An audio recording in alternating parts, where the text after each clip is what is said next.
Right. Oh, when I was a young boy of 2, my dad says, here's what I want you to do. You must always follow the county and fight for the boys in the blue. I will fight for the boys. 5, 4, 3, 2, 1. On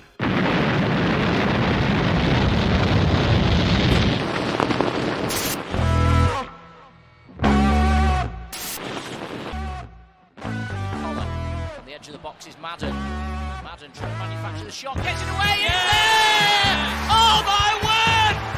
What a goal from Paddy Madden! The Irishman strikes again!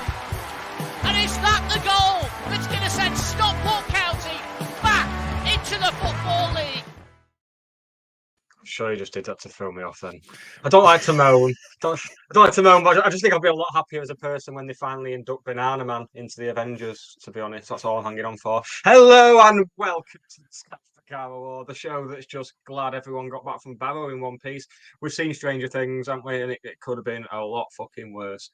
Yes, it's time for your weekly spoonful of county medicine. So lean back and say, ah. This week it's probably more appropriate to say, ah. Joining me, Nick Lee, is a man who once fell in a river in France. He was quite literally insane. Hey! No, he's actually frustratingly sane. Probably why he won't sleep with me. It's the man himself, Mr. Russ Johnson. Hello, Russ. How do you, all right? Yeah, obviously we talked last week for a bit about introducing people and stuff because we gave Roger Wilde. He was referred to as none other than. So that's why I've tried out Mr. Russ Johnson. But that sounds too grand. It's like, welcome to the stage, Mr. Elton John. I don't think you're quite there yet. But yeah, you're all right anyway, man. Yeah, I'm all right. Yeah. Did you notice the technical hitch? Well, there weren't technical hitches before. That was me. That was a computer user non-technical issue. That. No, I hope everybody's worked that one out by now. Yeah. If you have worked that out, then become a member of our fan club on the Patreon. Slick. Ooh. £3 a month gets you exclusive, instant access to the audio version of this podcast 36 hours before everyone else, and gives you a load of other bonus stuff, including merchandise discounts, priority and free tickets for live events. And also, you're just doing a good thing by supporting us to do this. It was going so well, and then the words just all. I was speaking too quick for the words towards the end. They fell off the page, didn't they? Words are my tool. Yeah, speaking of merchandise, I don't know if you see. I'm not going to show. They're just samples, but we're on our way to getting some merchandise for you, good people. We're not the only two mugs on this show now, are we? Well done. Keep them coming. Keep them coming. Shall I tell everybody what's coming up? Tell them, please, God, tell them. Okay, so tonight we have fan guest Richard Singleton. He's going to join us imminently for the whole show, and we've got Daniel Nice from No Fixter podcast. I don't get no fixed about then. Right, well, that's what I can see it. No Fixter podcast. So he's not associated to a podcast, but he's a Doncaster Rovers fan, and he's going to give us the insight into Saturday's game, who we play on Saturday. Doncaster I'm happy Rovers. With that anyway, because I think people who do football podcasts are weirdos anyway. So probably not wrong. Weirdos, nerds, and virgins. Before we get those two out, just want to say hello to all of our usual watchers and followers. John CC, you're going to get mentioned first this time. Matt Bryan, Jamie Williams, Carl Williams, Phil Lloyd, Alex Skinner, Damon's on, Ian Dowden, friend of the podcast. Welcome and good evening. Surprised you're all not watching United. Why are you watching United, Nick? I thought you were. Well, to be honest, mate, until an hour ago, I thought it was Tuesday. Right, fair enough. Got to about 6:10. I was like, oh God, it's Wednesday. Yeah, so that's where I am in my life right now. Going well. Fair dues. Okay, shall we get our fan guest out? I've got a little introduction for him because we're going to do this for every fan guest that we get on from now on. We're going to get 3 questions to answer. Balls out for that Northwest Football Award this year, aren't we? Yeah, we're just copying what the Oldham podcast do because they won it, so it's got to be right, isn't it? Anyway, So Richard Singleton, his first game was Gillingham in February 1972, 1-2-1, and after that he was hooked. His best goal ever, he says, Tom Bennett versus Vale, that he's seen live, by the way. It's got to be that you've seen it live. You can't just come along and say, oh, I saw it on YouTube. Tom Bennett versus Vale, December 98, Liquid Football. And I forgot what the third question was. Because of my impression, I know, yeah, stupid, isn't it? Because of my impressionable age and context and the general atmosphere on the night. Oh, best game that he's ever been to as well. There you go. 2-1 win against West Ham in 1972. You're saying that like it surprises me, but I read the answers at the same time. No, as you. that was for the audience, Nick. I wasn't just talking to you. We've got an audience. Okay. I was It talking to probably them as won't come across on the audio version. That it'll just look like you're being needlessly snippy towards me. well. I'm not saying I don't deserve it. Of course it will. I'm coming across to everybody that's listening. Anyway, should we get him out? So I don't have to listen to you much more. Cheers. Yeah. Wow. Hang on. Hello. Tap that. Good evening. Are you okay? Yeah, Thank you wonderful. for that. Yeah. That's all right. That's all right. Glad to have you on. There's a bit of a story how we met, isn't there? So we'll tell that later. From a couple of Saturdays ago. Yeah. Everyone's thinking, what could that be? But you'll explain. I will explain. Well, I think I mentioned it last week, actually. But for those that weren't listening last week, there you go. Yeah, so you stick around, Richard. You stick around for the full show. We'll talk about County. We'll talk about Barrow, the Doncaster match. We'll talk about yourself and how you support County and your experiences and those things that we've already alluded to. With no further ado, shall we get Daniel out from the... Can I just say one thing before he comes on? The Yeah. last time I was at Bellevue watching County, Stuart Hall... Oh, yeah. Grace Stuart Hall was the Kenny Boxall equivalent. Oh, was so he?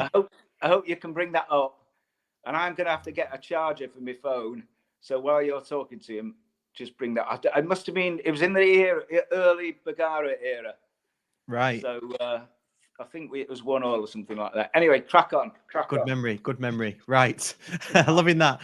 Right. I think we're going to have fun with Richard on this show tonight. Right. Okay. Let's get Daniel out. And we'll talk about the match on Saturday.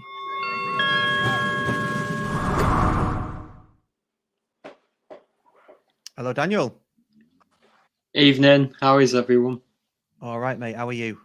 Good. Yeah, good. Thank you. Good. More importantly, how are Doncaster Rovers doing? Let's talk about Doncaster Rovers. Obviously, we're playing each other on Saturday. We've got a few things to cover in terms of not least Kyle Noyle, James Brown, maybe a bit of Tommy Rowe. But first, just give us an overview of your season so far. Are you playing above, below expectations? I think we know the answer, but do you want to hear it from the horse's mouth? Yeah, I think from my own perspective, we're pretty much where I thought we'd be. I think after having a season and a half of turmoil in League One coming down, I thought we'd find it quite difficult. I think the last couple of times we've been in this division, we've come straight out of it. So I think there was expectation, but based on the situation we're in, we came down with an inexperienced manager in Gary McSheffrey, no real style of football, a lot of change on and off the field. And I think I just thought, I was on a show at the start of the season. And I think somebody had us at 3rd and somebody had us at 20th. And I said, I'm sure we'll be smack bang sort of in the middle of that, which is pretty much where we are at the minute. So we're still not far off the playoffs, but as you can probably tell with our record, 14 wins, 14 defeats, 4 draws. I think we drew 2 of the first 3 games. So we've literally been win or lose pretty much all the way through in no particular order. Doesn't really matter who we've played. Like, we've played well against the top teams. We've been awful against the bottom teams. And we're just sort of right in the middle. And that's probably where we deserve to be, I'd say. So, I guess from your perspective, then, has it been a bit flat this season? Because mid-table is a bit flat, isn't it? We've been praying for a season mid-table, to be honest, because we've had excitement for years. But has it been a bit flat from your perspective?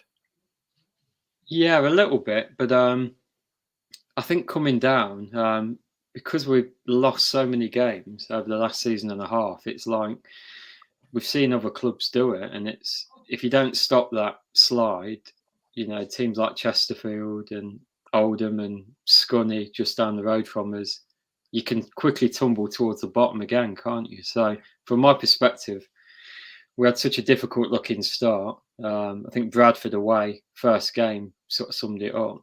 We needed to get some points on the board, and so I have no issue with it being a sort of season of sort of stability. But I think the problem we had was we started so well. I think after 6 games, we'd got 14 points, which was our best start for a few years. And I think everyone thought we're just going to do what Orient have done, but we didn't play particularly well in a few of those games, and then results caught up with us, and then we've just started to lose more games. So yeah, from my perspective, I think a sort of boring mid-table season is probably what we have to accept. But who knows? I mean, we've still got 14 games left, and we have got on the odd run this season, so there's still time to either make a climb or just be the next Wimbledon or Crewe or Grimsby, just in that sort of middle period where you can't go either way, I guess. Yeah. So, how's everyone's favourite atmosphere correspondent, James Brown, getting on for you? He's slotted in pretty well, to be fair. I think, going on with Kyle Noyle, I mean, he was really good in the first part of the season, playing right wing back, sort of flying up and down the right-hand side. Danny Schofield, for some reason, sort of converted him into a right-sided centre-back for the last few games. So before he left, it was almost like his threat to the opposition had kind of totally gone. So by the time he left, we haven't missed him as much as we might have done, if that makes sense. So Brown's kind of come in and just slotted in to sort of replace who had replaced Noyle, which has been fine. I think if he'd have come straight in to replace Noyle, it'd have been hard for him, but he's actually just kind of slotted in and looked pretty good, to be fair. It looked all right for us, didn't he? I don't think there was. Yeah. Yeah, he was solid. He was solid. Yeah, he played in that right centre back bit on an occasion as well, didn't he? For us. Yeah, it just didn't seem to be fancied by the management for whatever reason, did he? I thought he was good. I thought he was a good player, and he's from a good kind of background, I guess, at Blackburn. But and he started off great, and I thought he's a more robust player than Southam Hales, possibly what we needed. But I don't know what happened. It's very strange, the comments he made, wasn't it? Because you always get the feeling that the county group are well knitted together and all that sort of stuff. So was it sour grapes? Who knows? Yeah, I mean, reading the article itself, it didn't sound like he was having a go. He was. I don't know. I didn't read into it that he was having a go at our squad or our cohesion or anything like that. It felt like it was the media doing it, with this big headline, and when you actually read the text, there was picking something out. Yeah, that's how I looked into it. Okay, currently sat in 13th. Is there a sense amongst the fan base that because of the size of the club that you are, and I know you've been down to non-league like us and you were back up, is there a sense that you are underachieving generally though? And has that been coming across in the stands this season? Yeah, there's been a weird mix, really. I think, most people probably think we are underachieving. Like I say, I started following in sort of the early 90s. So the team I first saw were, finished 4th from bottom of the Football League. Obviously at Bellevue, as was mentioned before, we didn't even have a proper car park, let alone a team of any note. So to me, I've seen pretty much everything. I think, we've been in the conference as much as we've been in the championship. We've floated between. So I never really expect a huge amount, if that makes sense. Like, obviously you hope not to end up back in non-league. That was my main concern at the start of this season. Like, we were that bad last season. Let's not start badly, because it's difficult, isn't it, when you get, like Gillingham Obviously, they've had an investment in money, but without that, they could have tumbled out of both divisions. So, but yeah, I think a lot of our younger fans, who started following us as we went up the leagues, obviously this is the worst season we've ever had, from their perspective. So I think, there's mixed views. I think we probably should be doing a bit better. But having said that, I think the current situation, and again, we've got another sort of rookie manager who's making his way.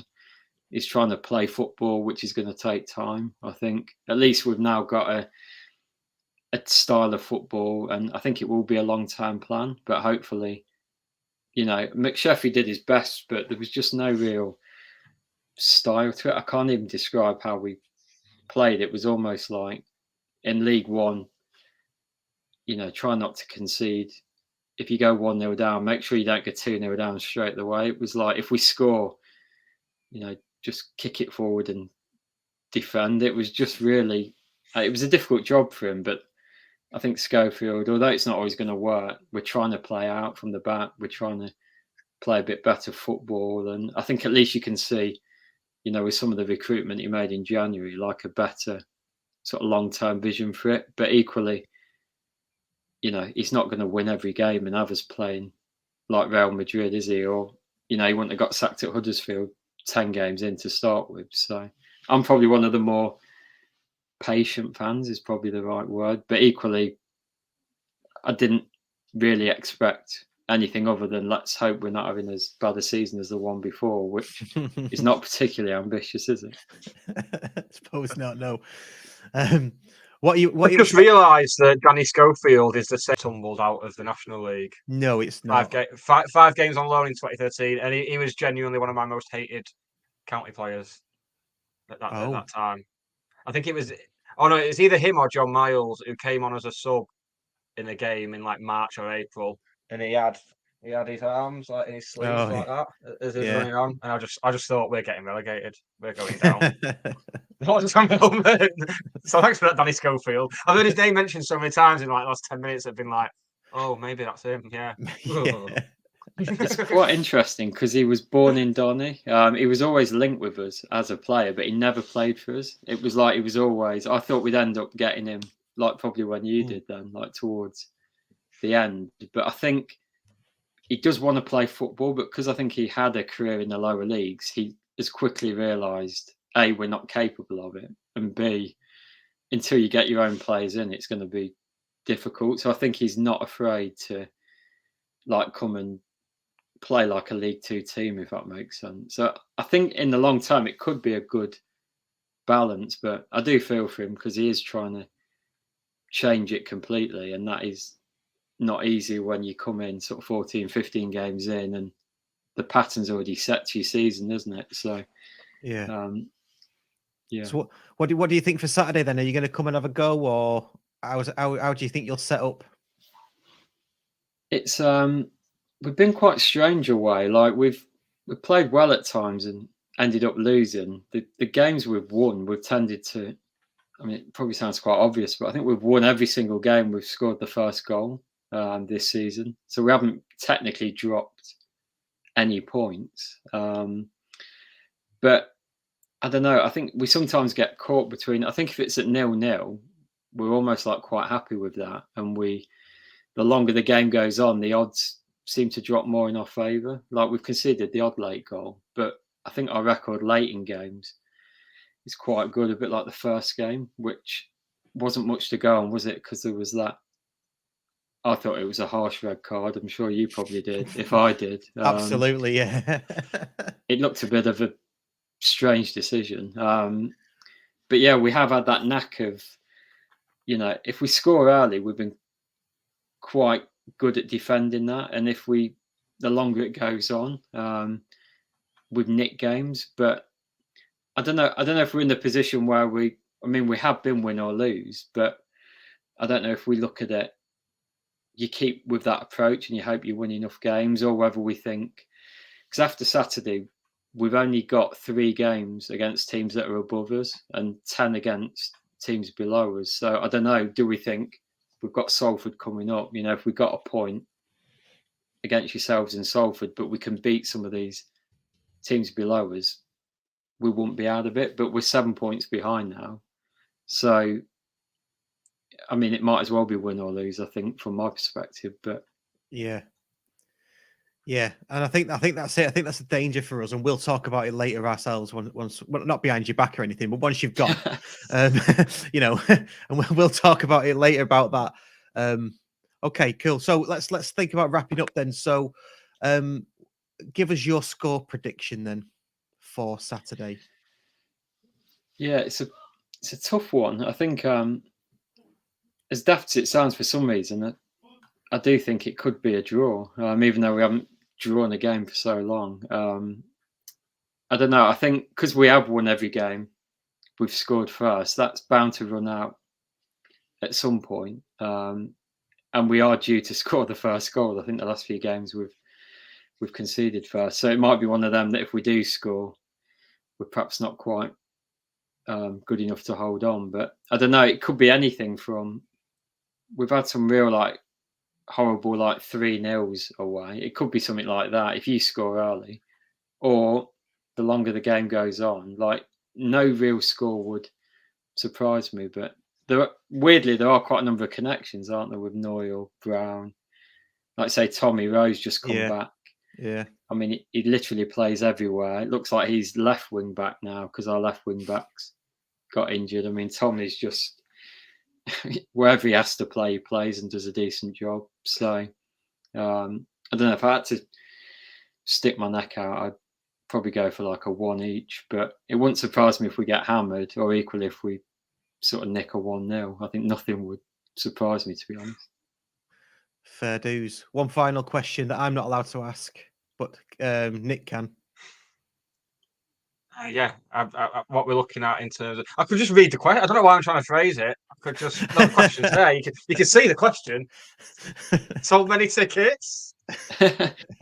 I was looking. We normally do announce it, but the away following's been pretty good this year. I think the only thing for some reason is a lot of you have to buy them in advance for away games. I don't know if that's the same with everyone now, but I think that has affected. But it has surprised me at times how many fans have travelled. I mean, it's a decent away trip. I mean, obviously we haven't. I should have looked it up, but I can't remember the last time we played at Edgeley Park. It must be. It's got to be getting up. It's probably the last season. Well, the first season we came back up. It's probably getting on for 20 years, actually. Yeah, possibly, quite possibly.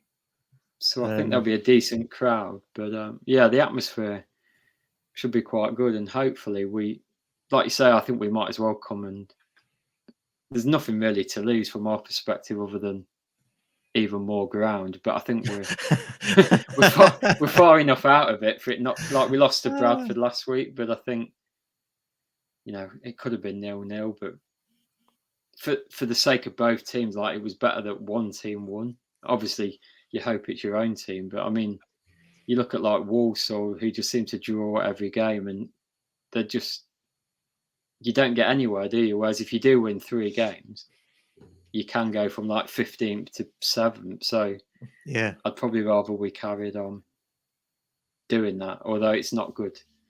Obviously, for Schofield trying to build something in the long term, but until it's mathematically impossible, we might as well just go for it, I think. Yeah. Well, I've looked it up because Wellness is doing all the cool. Well, I beat you to it, so I've got an extra tidbit as well. So yeah, the last time we played at Edgeley Park was 16th of April 2005, and it was a 4-2 Doncaster win. But also, County and Doncaster played in the longest game. They did. Was it 1946? Was it 1946? Was it 1946? It was. Yeah. Well, I wasn't alive, Russ, but yeah. Possibly. We played each other a couple of times that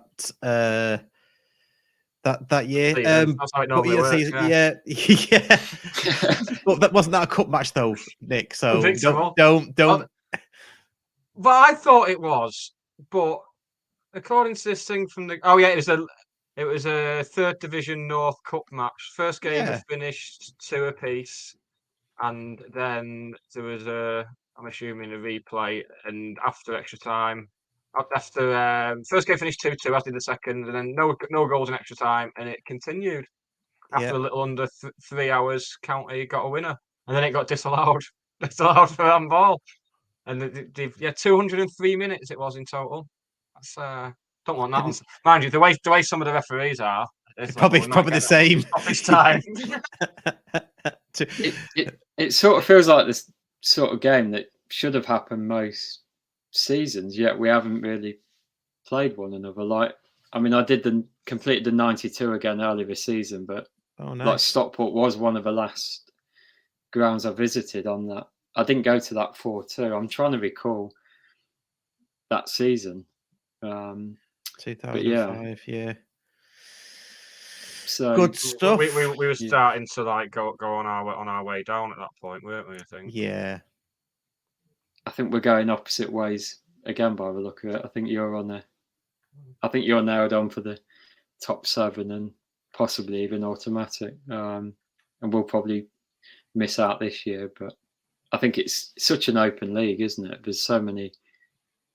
I don't think you can tell. There's not many teams I've watched and thought they look like the position they're in, for various reasons. But I was quite impressed with you in that first game, just in the, to score with 10 men and defend that well for so long. It was a bit of I think obviously we deserved to win, but it was a bit of a robbery the way it came about in the end. But yeah, definitely.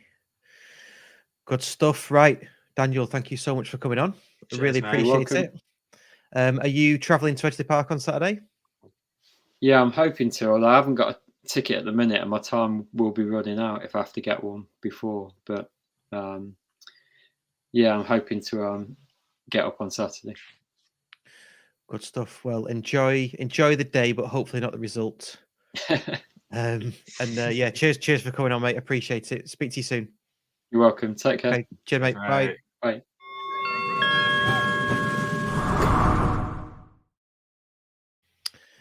There we go. Daniel Nice, Doncaster Rovers fan. Ian Dowden says score prediction. He predicted a draw. He didn't really say. He just said he'd hopefully get a draw from their perspective.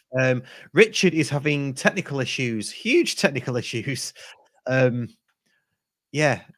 we'll hope that Richard comes back. Otherwise, you've just got me and Nick. Should we push the Patreon again? Should we give him a minute? Yeah, give him a minute. Go on then. Yeah, let's do it. Nick, can I ask you a question? Sounds like you just have, mate, but you crack on. How do you like your content? Well, I'm glad you asked. Personally, Russ, I like mine hot and fresh out the kitchen. We've discussed this. What? We had that meeting about you referencing R. Kelly and we agreed it was too problematic and you wouldn't do it anymore. Sorry, mate, it's just the best combination of words to describe just one of the many benefits that members of the Scarf Barrow or fan club get for the very reasonable price of just £3 English a month. And not only that, there are discounts on merchandise, exclusive access to live events, bonus episodes and all sorts of fun to make it worth your while. You see, they get the weekly audio podcast immediately after broadcast, 36 hours before everybody else. So hit the link in the description and join now for just £3 a month and help support the only podcast for County fans by County fans. All that plus exclusive early announcements and anything else we can think of. It was alright, wasn't it? It was. I'm just not sure about the R. Kelly thing. Very quiet. I'm Hello. back. Oh, thank You're God. back. This was meant to be the greatest moment of my life. I have to thank my wife Phoebe because she's legged in with her phone, which is obviously better than mine. I'm on, so that should be all right from now on. Right. I better put this phone in as well. So Good what stuff. did he say? Well, we won't go over everything he said. But he said they're hoping for a draw, but they're not sure what's going to happen. But I've got to say, Richard, you are in good company because a lot of the people there's been the odd person that's had technical issues with this, not least Roger Wilde last week. So you're in good company with Roger Wilde, aren't you? I know. I've built it up. I've got about 1,000 people watching, and my daughter. 1,000 more than we normally get. My daughter said my face, I was going to the wrong side, sideways and all that. So I'll never be asked again, but please give me a chance. Please give me a chance. Don't worry about it, mate. That's technology. Bloody hell, we mess up all the time and we're on it every week. Well, I mess up all the time. Let's have it right. Yeah, do you remember when we did a live podcast and we forgot to record it? That's good, wasn't it? There you go. Yeah. Well, it's my first time. So anyway, welcome to the Scarf Bagara War. Should we just start with Saturday's match, Barrow away? No, I didn't play. We didn't play. We did, well, clearly we didn't. No game Saturday. Just move on to Doncaster. Did Richard? Did you go on Saturday? Funnily enough, no. I had my grandkids and we were in St Anne's, and I had a bad feeling about the game, partly because I thought the writing was on the wall a little bit at Dale, which I didn't think we were brilliant. And I know Pete Wild was there at that game, and he probably thought if you just get into them and the other thing is, you've got the Elliott newbie. He's obviously thinking, and Whitfield, they've been turned away by the club, so they're obviously going to be up for it. And Peter Wild seems to have something against us. I don't know if that's imagined or what have you. Yeah. I'll tell you one thing though, in a weird roundabout way, the three players, Madden, Horsfall, and Sarcevic. I know Horsfall's fit, but he couldn't really put them in even if they were all fit, because we've done brilliantly without those players. So to win 5 on the trot without those players, but now at least he can bring Horsfall in. Yeah. Hopefully Paddy, because I think Alafe's he's going to be a good player for us, but he's still young and he's not experienced, so he's no Paddy Madden just yet. But I imagine they didn't expect that he'd be playing this much initially, so I think it might work out in a strange kind of way, and obviously Challenger was pretty livid, wasn't he? So but I don't know how you saw it. I saw the highlights and read all the reports, but it doesn't sound a good game at all. Yeah, I watched the stream, and then I had a little trip over to Namibia to watch the stream, and I think we were on a bit of a hide into nothing with the team selection, really, because it was. I mean, we've mentioned on the last few shows that we've not been playing at our best, particularly away, but still picking up the results. So on the back of 5 wins in a row, if he goes and changes the team, and then we lose at Barrow, well, why has he changed the team? Yeah. But now he's got an excuse to mix it up a bit now. I think there'll be a few changes, and that week break will make a big difference now as well, I think. Do you think the week's break is a good break or a bad break? Because when you ask a manager or players, I mean, Charlie will say different one. He'll just say, well, it is what it is. But players like to keep on playing, don't they? They want a Tuesday match. I know as fans or as a fan, I want a Tuesday match to get over the Saturday match. Do you think this has been do you think we can use this as a good, or do you think it'll be a negative having this week-long break? I think it's good. We've not really lost too much ground, have we, really?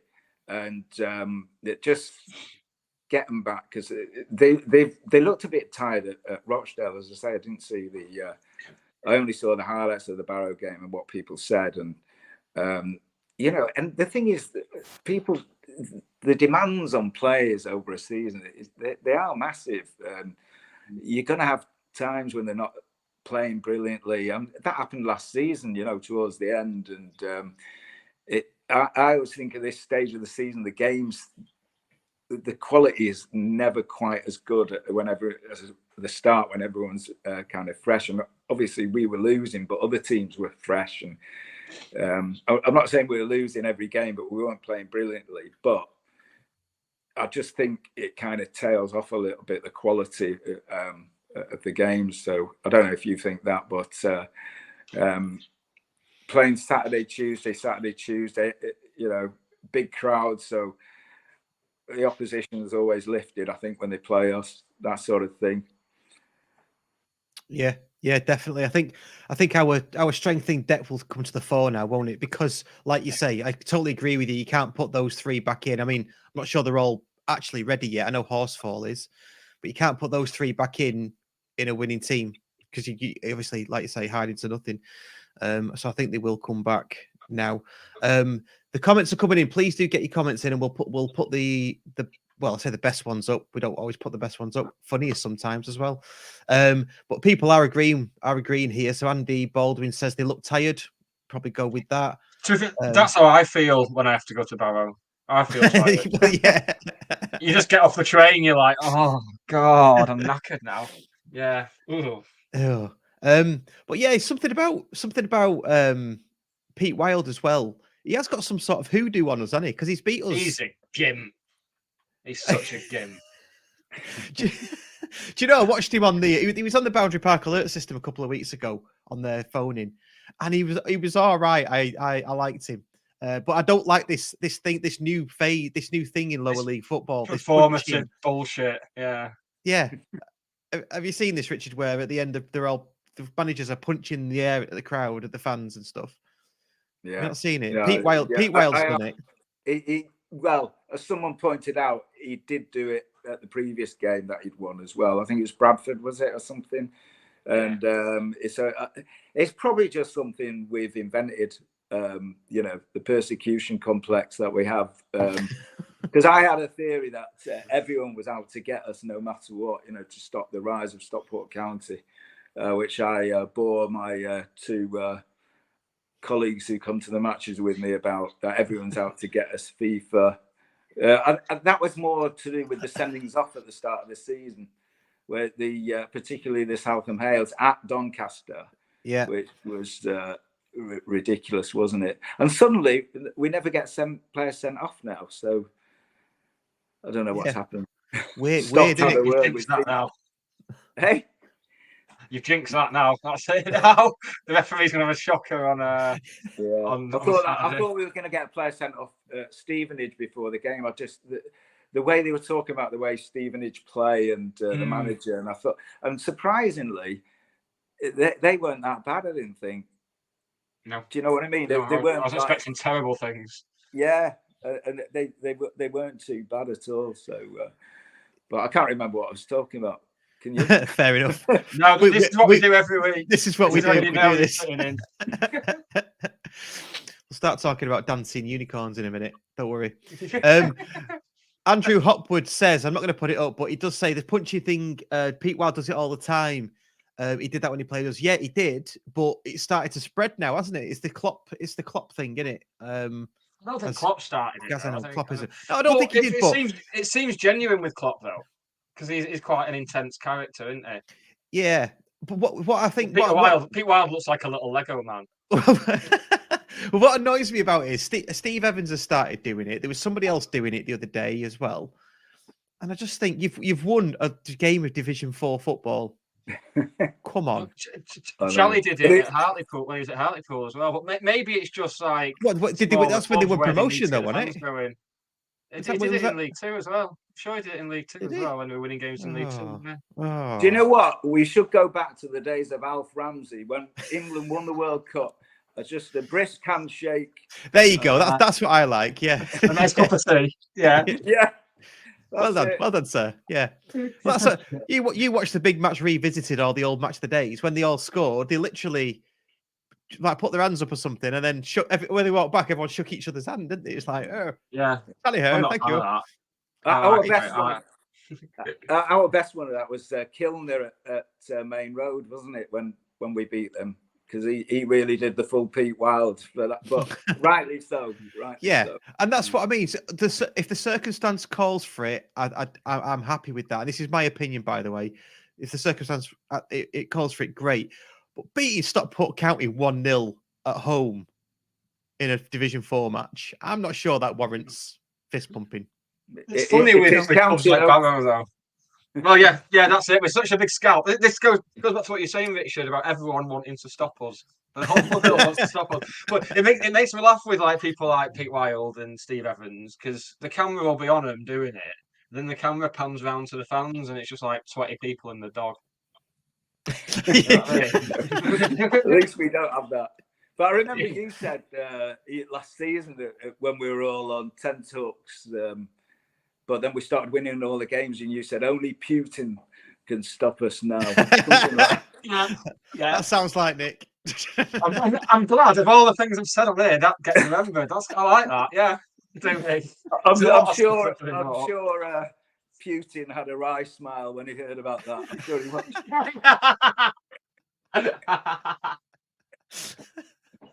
Just you wait. Well, he didn't though, did he? So No. Fair play. So that's the Barrow match. I did notice that the behind the scenes or the unseen footage for Barrow was should have stayed unseen. It was about 45 seconds. Slim pickings, let's be honest. I'm amazed they put that. They should have gone in the dressing room after, though. That would have been good. Yeah, they never go in the dressing room. Yeah. See, I like the whole dressing room thing. Dressing gown. I love a dressing gown. Bloody love a dressing gown. No, I like the dressing room thing. When you see it in like games, and they have it for like FA Cup games on BBC, don't they? You know, when it's like some non-league side, they'll have like a little camera. I like a bit of that. Yeah, it's nice because that's the one in like the age of like the saturation of football media and stuff. That's still one thing that's like relatively unseen, the dressing room thing, isn't it? Yeah. A neutral zone, isn't it? Neutral zone. Has anyone ever seen that John Sitton one for Leighton Orient? Yeah. Yes. That's the benchmark, isn't it? And you can bring your fucking dinner. That's the one. You can bring your dinner. Genuinely terrifying, though. It always reminds me of Mike. That's what they parodied in Mike Bassett, isn't it? Where he's having the big. It's like in half time, in 2-0 down to in Mexicans. It's like England going to lose 3-0. I like the way you bleeped yourself out. Then that was pretty good. I like that. Yeah, I thought I'd start it. You know, it's been 8 years. 8 years. I thought I'd start. It's too much. Some people are watching this while they're putting the kids to bed. I'm a family-friendly entertainer, Russ. I'm available for bar mitzvahs, weddings, christenings. Title for the podcast. I like a dressing gown. I think he means there. Title for the podcast. I do like it. Do you not like a dressing gown, Russ? Are you a pajamas type of guy? Mate, I've got a Stockport County dressing gown. You don't you worry about that. Don't worry about that. Yeah. Is it silk? No, it's not silk. No, it's not silk. Oh, I couldn't imagine. No, I don't want to do that. No. But anything more about Barrow before we move on to Doncaster, so I can play my little clip as a cut. Anything more about Barrow? A transition. Can we? Transitioning's all the rage now, isn't it? Ooh, become a political football. No, it's a normal football, not political ones. I'd be very glad if we never had to go to Barrow again, which is a thing I must have said so many times over the years. It's just that irony coming back to hit us again of dropping into non-league, having to play teams like Barrow and Harrogate, getting out of non-league, being like, we don't have to play that shit again. Yeah, I can swear. And now it just been like, we're back again, and it's not changed. It's just places like Barrow and Harrogate. The stadiums have just not changed since we played them in non-league. No. Barrow went out of the league just when I started going to county, but I think it was probably the first season I started going was 71-72, and I think they may have gone out either that season or the season before, but it's amazing that they've actually returned in any kind of form, because it's not like the sort of place where you can really attract players, and they train here, don't they, in Manchester? So, Salford, actually, do you know what? That season, I'm going to lose loads of listeners now. 72-73. They went out of the league 71-72 because we signed a few of their players, like Mick Hollis, for the older viewers. We got him, and Eddie Garbett. who played against West Ham. We got him from Barrow. So we took, I wouldn't say they're better players, but some players from them. And I think Tommy Spratt as well. Anyway, I'll stop because... no, it's good, mate. It's good. It's good. Younger viewers will be leaving the room. Well, what they should be doing is going onto the Scan website and looking them up and looking up who they were and stuff, really, shouldn't they? That's what they should be doing. Yeah. Eddie Garbutt had a very fast shot. I remember the Stockport Express did an article on how fast his shot was at the time. I thought he was the 4th Division Peter Lorimer. But anyway, I digress. Well, we digress all the time on the show. So JK John Billsbury says Eddie Garbutt had a yellow E-type Jag. Yeah, if he recalls correctly. This is the type of stuff we want. This is it. He did. And one time, right after in that season, I was on the old pop side. I was only 12 or 13 at the time, and the club got all these plastic footballs, and they kicked them into the fans as gifts for the fans. And Eddie Garbutt launched one towards me, and I caught it. And so I wish I still had it, but I was going to ask my next question. That's going to be the next question. Have you still got it? So you ended up playing 53 games in net for County. Yeah, but do you know that in those days as well, I'd sometimes go up to Edgeley Park just to, I don't know, just to hang around, and they used to train on the car park behind the Cheadle end on just concrete. The concrete. You think, for God's sake, you know, that's all they had really. I'm sure they trained at Woodbank Park as well, but we watched them playing on the concrete with a couple of cones as goalposts. But when you consider they beat West Ham with all World Cup winners in and all that sort of stuff, Martin Peters, Jeff Hurst, Bobby Moore, that's why that was such an amazing game. Good stuff. Good stuff. Right, let's move on. See Nick glazing over. No, it's not. No. The only thing that makes me glaze over is just remembering what I'm like as a person, and that just sends me over the edge. Kath Shanley, loving Richard's recollections of old county players. Well, there'll be more of that later, Kath, when we talk to Richard about him. But let's move on to Doncaster first. The Doncaster match on Saturday first. But before we do that, let me just play this little short video and then we'll get into Doncaster. If you're watching us on YouTube, please like, share and subscribe. And for the audio podcast, please rate, review and recommend us on whatever podcast player you are listening to us on. Cheers, thank you. There we go. Hopefully we won't get copyrighted for that. It should be royalty-free music. Well, the Ryan Rydell joke police will come after us again, won't they? Yeah, I know. Doncaster on Saturday, then they're, like I said before, they're sat in 13th. We are in 5th. Obviously, I think we went down a place because Northampton drew, didn't they? Where did Northampton draw? Salford and Barrow drew, didn't they? Yeah, Salford and Barrow both drew, didn't they? You should have. Yeah. What do you think about Saturday, Richard? I'm a pessimist usually, and I think most games something's going to go wrong. But I'll make an exception. I think we'll win on Saturday. I think Challenger was that livid, and he'll get something. It's a shame Madden's not back, but I wonder if they'll put Stretton in and give Olafi a rest. Would. Yeah, and then bring Olafi on a bit later and see it out. But I feel sorry for Byrne if he gets dropped because he's been good, you know. And in a funny way, if we'd have played these last few games with Joe Lewis, I'm not saying we'd have done as well, but there wouldn't have been that feeling, right? Horse falls straight back in now because he's only 23, Joe Lewis, isn't he? But I think Byrne, I suppose he must know the score, mustn't he? That he's on a short contract, and I'm not saying he'll definitely be dropped, but you'd think he'd want to get Horsfall back in as soon as possible, just for that playing out from the back.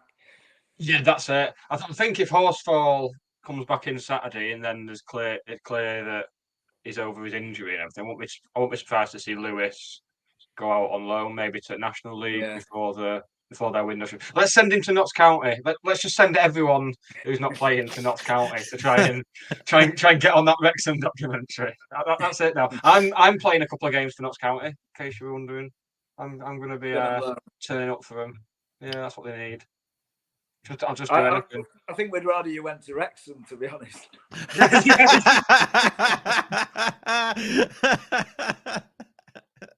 Yeah. Me and the boy Mullin up top, him knocking him on and me just shanking him over the bar. Yeah, that'd be great.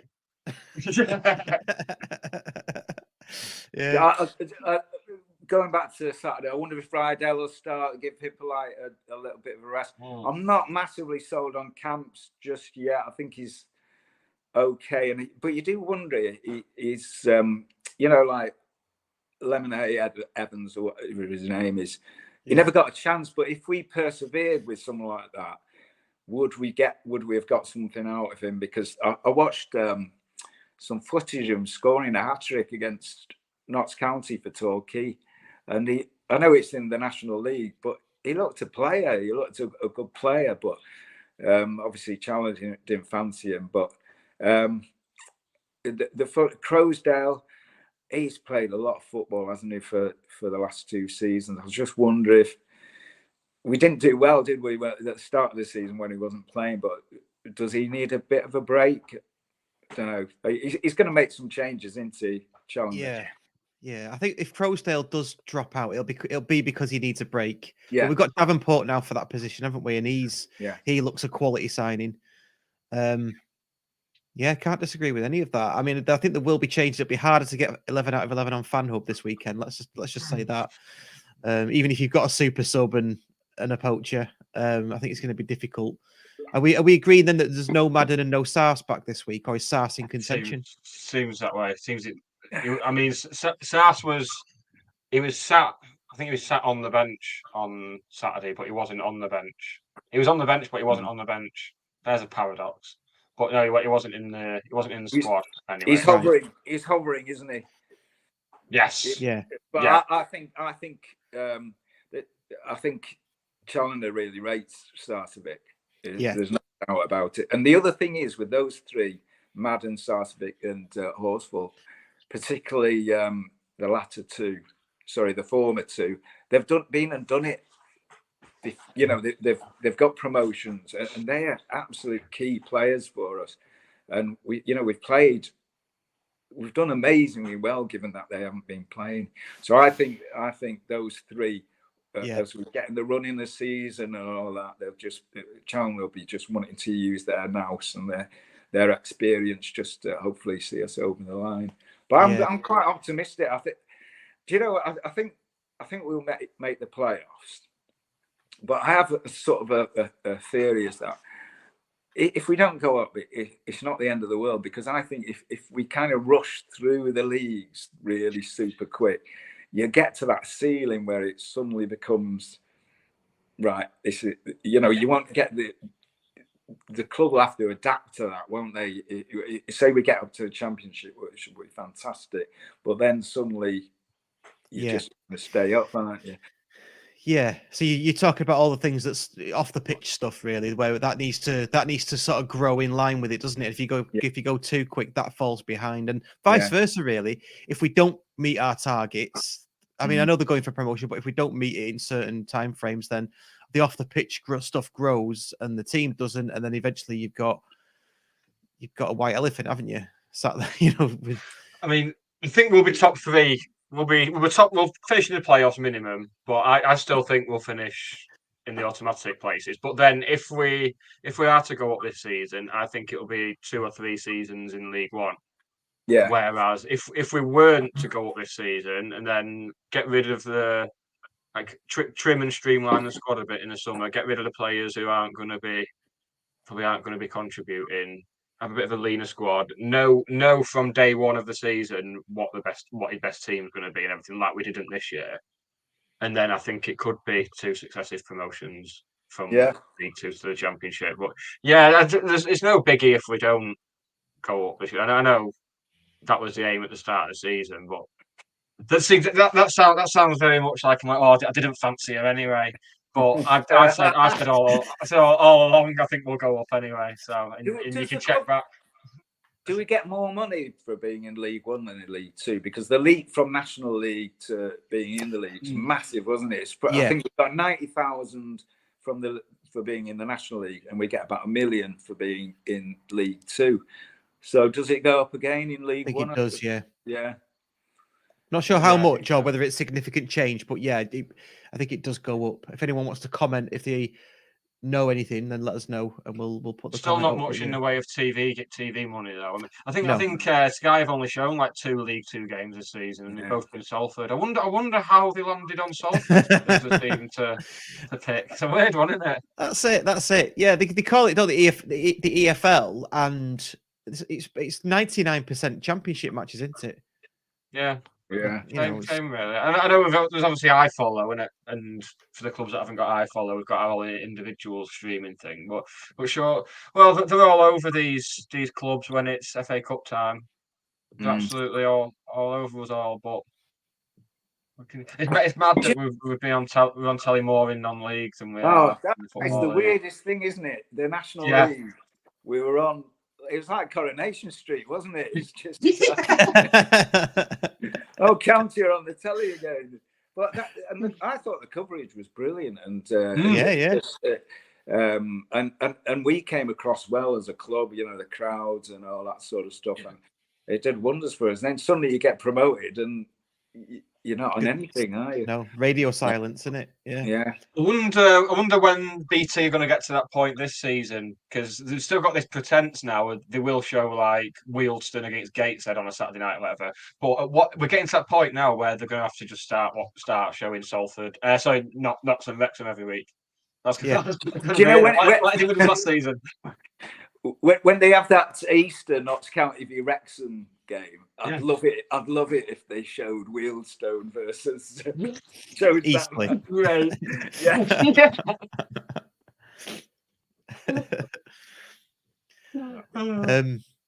Yeah. What do you think about Saturday, Nick? Are you with Richard? Got good feelings? Got good vibes? Or 2-0 County win. One goal in the first half, another late on second half. Job done. Put your money on. Get on Sky Bet. No, don't get on Sky Bet because they're knobs. Go on. Other betting providers are available. Or don't bet if you're having trouble gambling. I don't bet. If you don't want to bet, don't bet. I mean, it's ridiculous how much of that could be another podcast all of its own. Really, what I think about gambling in football. Yeah. Young men with addictive personalities being made to wear clothes that fuel that on a weekly basis. I agree with you on the score, though. Never mind the gambling, but the score, 2-0. Well brought back, Richard. You can have my job, mate. Well brought back. Here we go. Someone's looked it up. Cheers, Ian Dowden. League Two receive 902 per season. League One 1.32. So not an insignificant rise. It's worth 400 grand. That's good. Nice. Yeah. Nice. Get your predictions in. We'll put them up. So 2-0. Richard, you're you've just got your spidey senses the same win. I'm going to say narrow win, but then I'm rubbish at this. So I think we're going to get a narrow win. So I'm going to go 1-0. Gaz Henderson says 4-0. So obviously very confident Gaz Endo, and we'll see what happens. Right. We've got it's financial year time, isn't it? So we're going to get the accounts have to be filed by 31st of March. So we might see a bit of that. It'd be interesting. Yes. That's something to look forward to, isn't it? Oh dear. I've got a feeling. I bet Kieran Maguire will probably post something about it before anything else. So keep your ears up. Though, if you look at Salford, right, at least we sell out the ground. The hospitality seems to be doing great. Often you look at that and it's sold out. So I don't doubt Stock's putting a lot of money into it, but there must be quite a fair bit coming the other way. And I saw that Wrexham, I think they mate, about 250k on the streaming that Yeah. was announced. Again, you just wonder, is that a decent revenue source? I don't know. I'm sure they're not making any money. But, No, they're definitely putting in, aren't they? But Yeah. the promotion to League Two has definitely softened the blow, should we say? Yeah. For this year's accounts. Yeah. I just wonder if we had not gone up last year, that would have been significant, wouldn't it? For start, he would have been. Yeah. He looked relieved, didn't he, after that Halifax game? We all bloody did. God. I think very much now we're speculating to accumulate. 'Cause it's all about getting to the championship, and I think what a lot of people when a lot of people tend to forget, when we do get to the championship, we'll be selling players for like 10, 12 million at that point. If we carry on developing, going for the development side of things like we are, then we will be selling players to the Scottish Premier and to the Premier League for 10, 12 million, which will make a massive difference. That's sustainability, isn't it? I mean, Will Collar could go for that now, you know. Yeah. Well, that was why I was glad that the age profile of the players we were signing for this season was best. I can understand why in the National League we had to get people to get us out.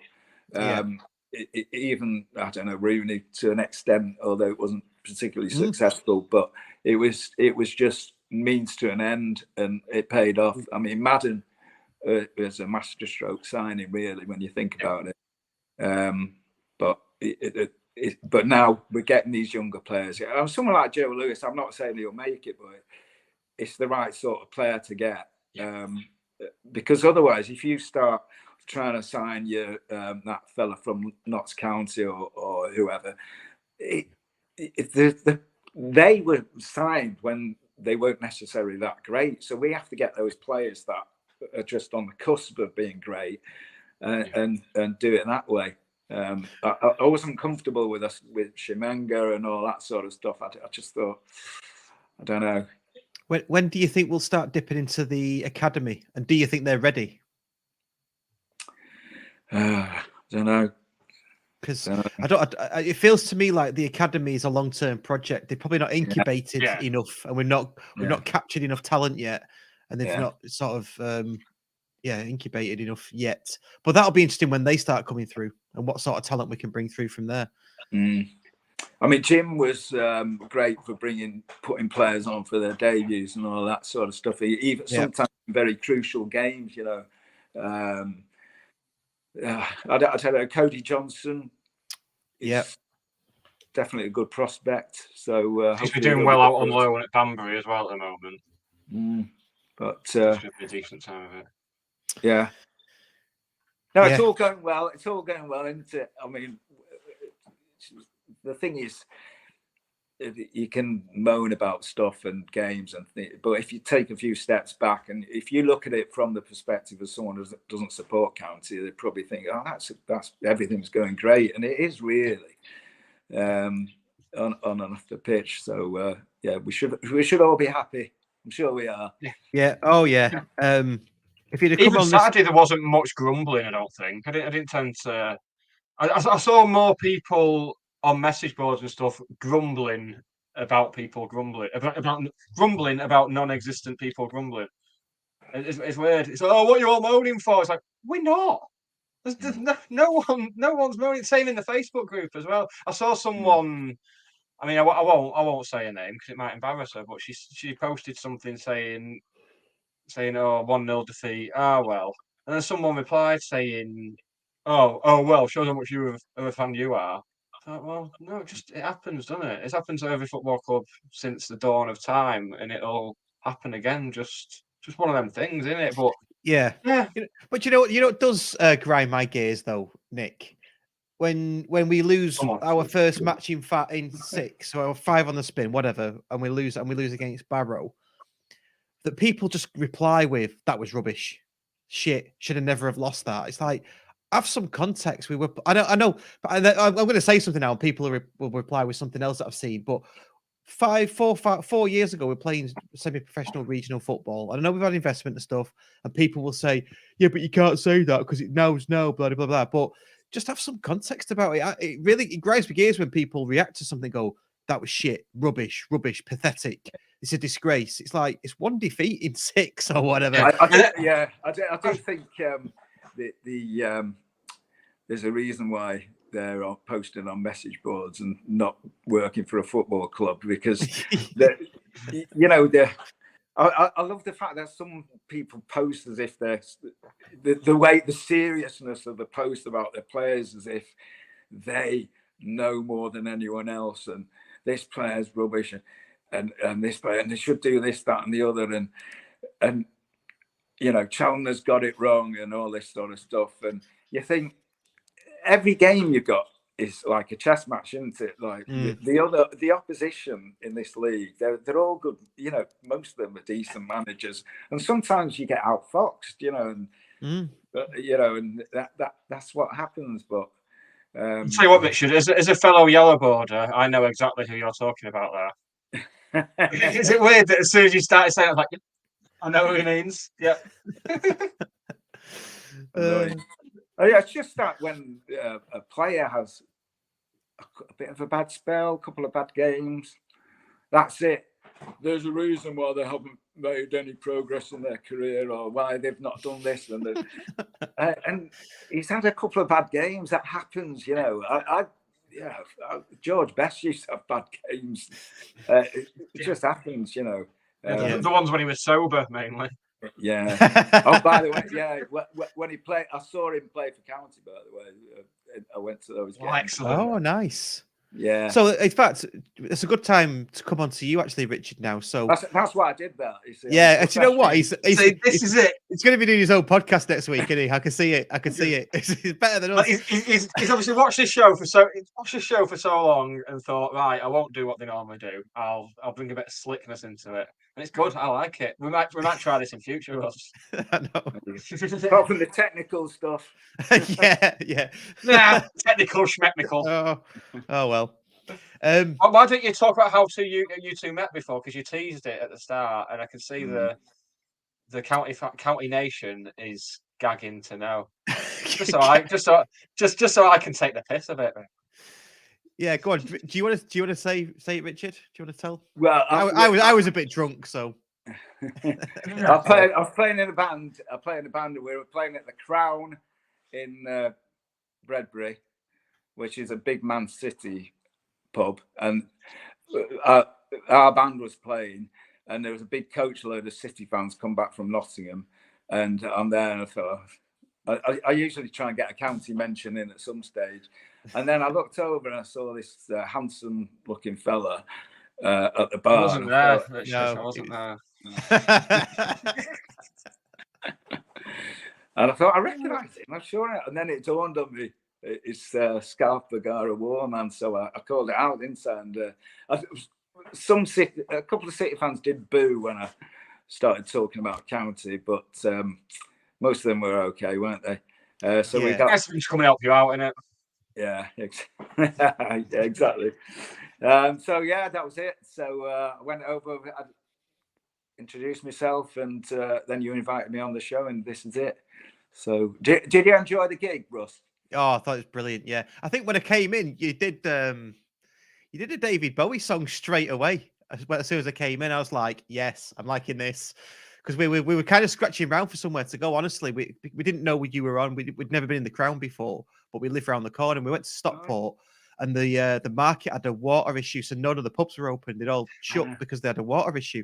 So we got a taxi up to the Rising Sun, and then went, should we go to Crown? Because they have live music on in there.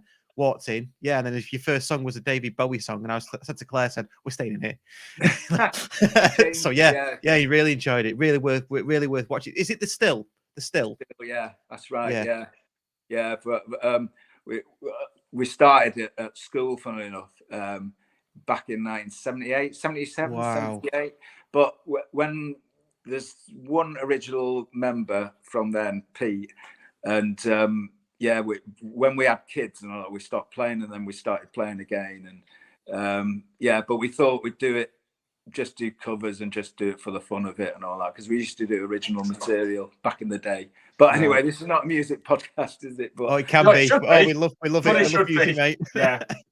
But funnily enough, we had in about 79, we recorded a song called 9.5, right? And Dave Espley, by the way, he's quite a big fan of that, and I think he is. Well, he told me he was, but that's what I've been.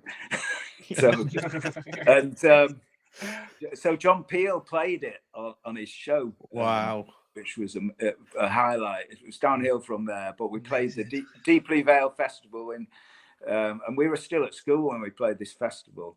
But the Cherry Red Records are reissuing it, believe it or not, in May. And I think, how has this happened? It's really weird that they picked up on this. I think they do an album of obscure Manchester acts from the late 70s, early 80s, and they're picking up on that. So that's good. After all this time. Yeah. Nice. Cherry Red, the home of the fall. So it all links in. It's like a new Rush. Yeah, Well, I know Mark Riley. I know him quite well, actually. Oh, right. Yeah. Oh, but Richard, you're gonna get a friend request straight away after this now from Nick. Yeah. Only because a friend of mine went out with Mark Riley's wife's. Trying to work it out. Yeah, Mark Riley's wife's brother was a friend of mine. And I got to know him. He invited me down to the studio when Six Music, and when Wire, the band Wire, were playing, and which was great. I was in there in the studio with him and that. So, yeah, he's a good bloke. You just all your mentions in the last 10 minutes have just ticks all the boxes. Right, we're not doing a county podcast anymore, Ross. We're just going to get on and talk music every week. Because if every weekend is going to be like Saturday was, then this will probably be better. But anyway, we better crack on with the footy because I made a chili before, and I'm starting. And he's made a chili. Dream guest. Brilliant. Yeah, well, we're going to wrap up soon anyway because we have been chatting on. But the final thing that I wanted to speak to you about was about what we alluded to at the very top of the show was not so much your first match and your best match or anything like that, but growing up at that time, because this is during re-election, isn't it? When we County, what was it like supporting County, and what were the crowds like? What was the place like? Well, the funny thing was, it's embarrassing to say this, but when Man United won the European Cup in '68, I didn't really know anything about Stockport County, and so because of George Best, I was Whisper It, Red for a bit. But what happened was, my brother mentioned Stockport County a couple of times, and in the late '60s, I remember driving past going to the swimming baths, and the floodlights were on, so it piqued my interest a bit. I thought, what's going on here, And then my dad said he took me to. He didn't like football, but he took me to a United v Liverpool game in about 1970, and there was loads of fighting and all this sort of stuff. He said, I'm not taking you there again, and I kind of lost interest really. In United, thank God. Anyway, a mate of mine said, I sell crisps around the perimeter at County. I can get you in. And that was the Gillingham game. So he'd walk around with a tray of crisps, selling them to the supporters. So I went, and I just thought, this is it. This is the place I belong, and I don't know why, because there's probably only about 2,000 there. But it just felt right, And then at school, there was a couple of other County fans, and there was a guy who was a year older than me who was at a different school who knew my brother, and he was a County fan. So let's start going regularly. And so I went to a few games in that 71, 72, but 72, 73, that was actually brilliant. It was a good season, even though we only came 11th. But it's just they had that great cup run, with Crystal Palace and West Ham, and fantastic. And but I didn't know much about how bad the finances were or anything like that. I just went, and it was 20p to get in, 5p for the programme. And so the following season, I thought, we finished 11th. We're going to go up, because I just thought that's how it worked. We can beat West Ham, and we finished bottom of the whole. It was the worst ever, but I still went to every game. But it was so, and yeah, 1,800, 2,000 crowds, and from there on in until Danny Bergara and Brendan Elwood came in. Yeah, it was 20 years of just grimness, but there was a gallows humour, and there's still something about it. And I remember there's people I see now at games who I don't even know their names. But we're going back then, and I remember we're at Scunthorpe. There was, I think it was 1975, and we needed a point to finish 5th bottom, which meant we didn't apply for a re-election. And we watched it, and it was 0-0, but everyone had their radios like. Anyway, this guy who I see, and I still don't know him, just said, "Crew have lost, crew have lost." So it meant we stayed up and we 5th bottom. Everyone ran on the pitch, and they were cheering the players off like they. Honestly, it was like got promoted. The league. And amazingly, a national newspaper, something like the Daily Express, did a little report. He said, "You'd have thought they'd won the World Cup, the way the fans reacted to finishing 5th bottom of the 4th division." But everything in football's. It's all about context, isn't it? And so everything's relative. But then very quickly, obviously, when Bergara came in and Elwood, brilliant, everything just changed. We couldn't believe it because we were actually paying money for players. I don't know when you guys started going, but just to be able to start, because everything was on the free transfers. And, when Eric Webster was manager, and somehow we drew with Liverpool, we only had a squad of about 14 or 15 players. Absolutely ridiculous. But I don't know. It's just something about the club, isn't there? It's just, I don't know. It's just all the people around it. Steve Bellis, I've known for years, and Kenny Boxall and all those guys. And yeah, it's just a great club, isn't it, to be part of? And it doesn't feel too big, if you know what I mean.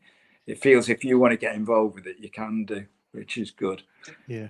Did you hear that, Russ? Kenny Boxall? Yeah, I was going to pick up on that. Yeah. Did I say it wrong? Yeah. Well, No, you said it right. Well, we don't know. We don't know. We don't know. We don't know if you said it right or wrong. This is going to haunt our dreams for so I know. long. I know. No, that's. But the worst time, without a doubt, was the Sale Sharks, and that's the only time I just completely.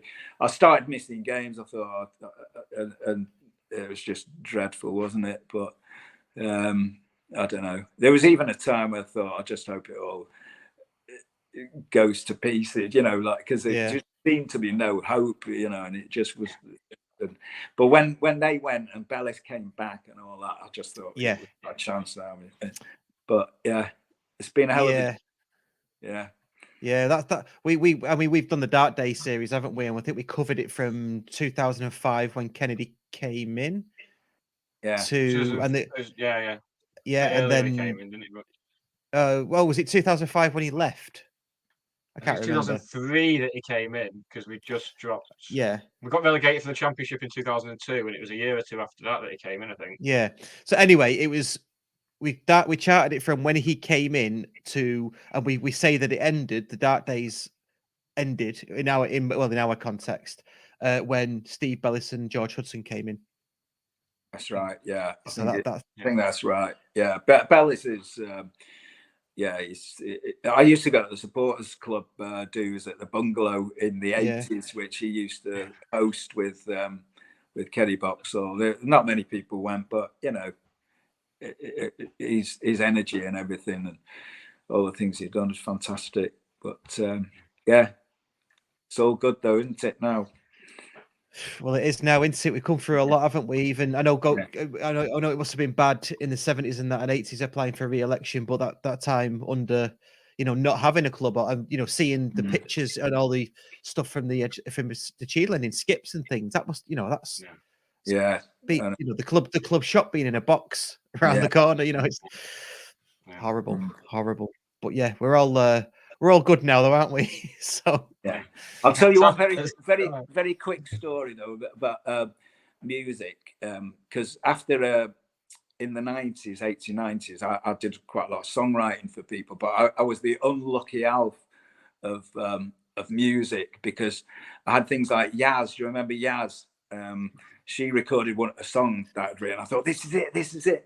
But then her husband was the manager of the record company. They got divorced, so he said, I'm not going to release that. Oh. And then there was Days of Thunder, because I was managed by a guy called John Nolan, a record producer called Paula Duffy, and he said, we've got an opportunity to write some music for Days of Thunder. So I got the script and everything, and I wrote with this guy I wrote with, and then it wasn't used basically. So the other thing was there was this Japanese band they were called Shasha and Asuka, right? And it's CHAGE and Asuka. And they were doing, it's the cliche big in Japan, but they're huge there. But they wanted to do an English language record. And so they asked me to write a song with them, and I did it. And at the time I was skint because we had the kids and everything. And I thought, this will do nothing. And they said, well, you can either have a royalty or you can have 1,500 quid for the work. And I said, County are playing. It was in the Jeff Eckhart era. And he said, I'll do that if you can get me a flight from London to Manchester so I can get back in time for the match. And they said, yeah, we'll do that. So I got 1,500 quid, and they flew me back to get to the game. Anyway, unlucky elf. A bit later, a part of that music was used in the film Pearl Harbor. No. But I signed away everything for a flight to watch County and 1,000. Wow. Well, there you go. But if you hadn't signed it away, I mean, would that have earned you a pretty penny? I don't know. I don't know. It might have done, but it's just one of those things, isn't it? But it's hard to tell. But I just thought I needed the money at the time, to be honest. And the thing is, it's as Creme Brulee said, it's a shit business. So yeah. But to be honest, I'd had enough of it by then, and I was happy to just go back to a normal job. And so, did you know that it was going in the film? No. You just sat there watching it, going like that. That's my music. Yeah. Leonardo DiCaprio mean. That's right. Yeah, that's right. It was literally only about 10-15 seconds of it when they off the planes coming off the ship thing or whatever it's called. Yeah. It was only brief, but it was just one of those things in it that's quality. I love that. Yeah. And on that bombshell. Yes. And on that bombshell, we should probably think about wrapping it up. Have we got any admin? I don't think we have we? We're doing some podcasts soon with some different people. Statue podcast. That will be next week. Yes. Yeah, there's a big co-op announcement regarding the funds for the Danny Bagara statue, which they'll be doing on a pod with us, which we'll be recording on Monday night and then releasing it straight away, won't we? Yeah, to patrons first, but then will we do it live? We'll do it live on air? No, probably. Well, let's not have a production meeting now. We'll discuss that later. Not the best time for it. Yeah. Right. Richard, thank you so much for coming on. I have saved a comment here from somebody who's said, "What a guest Richard is! Really entertaining. Thank you to him," and that's from Rusty Bar. So a lot of love for you. Definitely have you back on. Now you've got over your technical issues. We'll definitely have you back on. He's better than the usual two dickheads they have on air, anyway. Exactly. Yeah. Happy Hatter says, "Love Richard getting back," and John Billsbury, cracking episode. Richard is excellent. I think he means there, not was. So yeah. And with that, we will see you all at Doncaster on Saturday. And we will speak to you and see you and hear you next week. And also, don't leave, Richard. You didn't tell him not to leave. I didn't know. I didn't have time. So yeah. So we can thank you properly after the show. Yeah. Stay online. Stay online for a second until this ends. All right. Cheers. Thank you. Cheers, mate. Cheers. This episode of the Scarf Bagara War was written, recorded and produced by Russ Johnson and Nick Lee. The music on the opening titles was produced by Dan Johnson. Subscribe wherever you get your content, as well as finding out how to join the TSBW fan club. Check out the links in the description or go to allthews scarfbagarawar.co.uk.